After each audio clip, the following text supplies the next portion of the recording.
7 India, सच दिखाने की हिम्मत।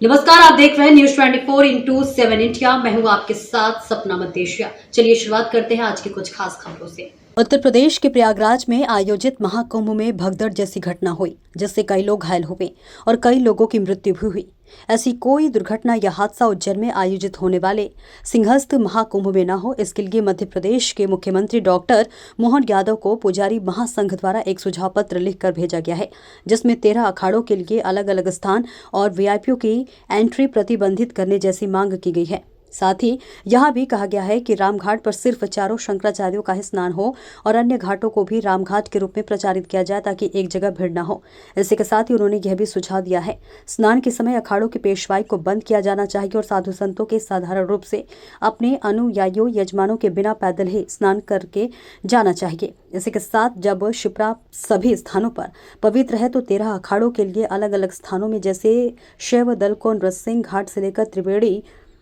तक और रामा दल को मंगलनाथ क्षेत्र में बांट दिया जाना चाहिए। और इसी के साथ साथ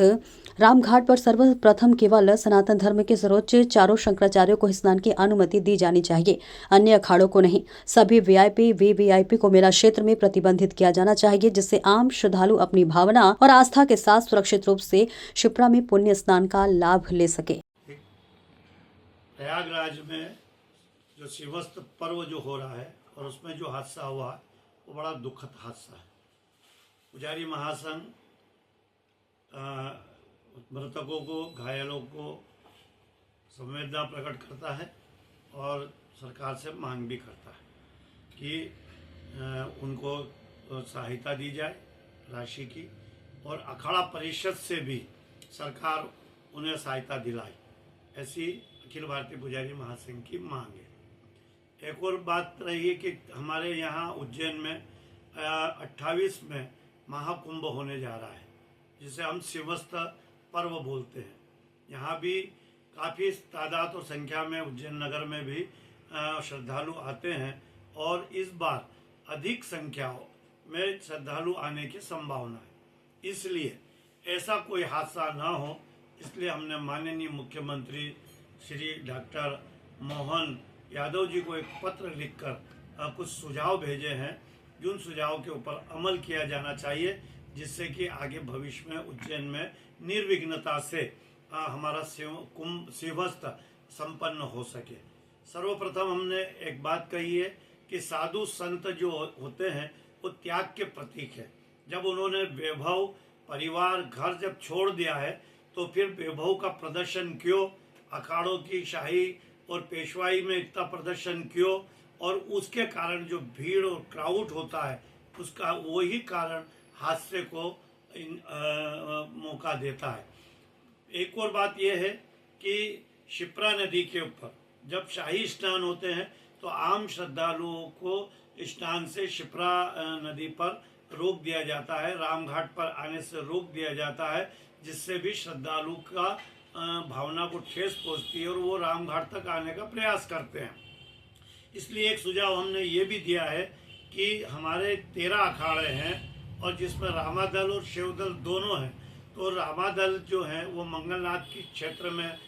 उनके अखाड़े लगते हैं, और शिवदल के अखाड़े हमारे क्षिप्रा तट के उधर साइड में लगते हैं। तो हमने ये सुझाव दिया है कि जब शिप्रा पूर्ण पवित्र नदी है,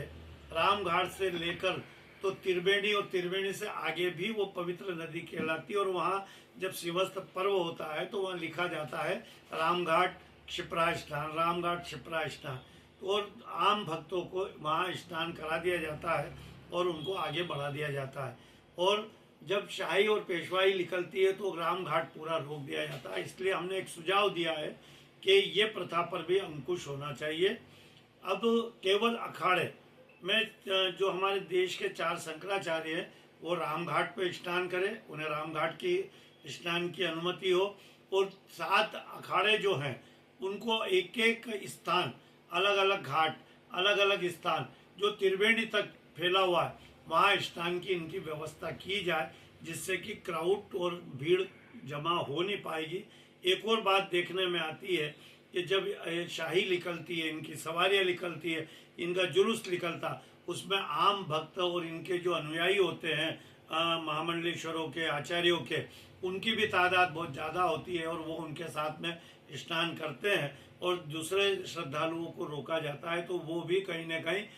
भेदभाव की पैदा करता है। इन सब पे रोक के लिए हमने एक पत्र लिखा है और व्यवस्था के लिए एक पत्र लिखा है कि एक ओर से जाने की व्यवस्था, एक ओर से आने की व्यवस्था की जाना चाहिए। क्राउड नहीं हो, भीड़ नहीं हो, इन सब चीज़ों से बचना चाहिए और हमारे उज्जैन का शिवमस्त निर्विघ्न कैसे हो सके इस पर गौर करने के लिए हमने माननीय मुख्यमंत्री जी को पत्र भेजा है और उसमें हमारी करीब करीब 7 मांग हमने और 7 सुझाव उसमें हमने भेजे हैं उस पर, और हम अपेक्षा करते हैं हमारे मुख्यमंत्री जी से कि वो इस पर अभी से अमल करें और शिवमस्त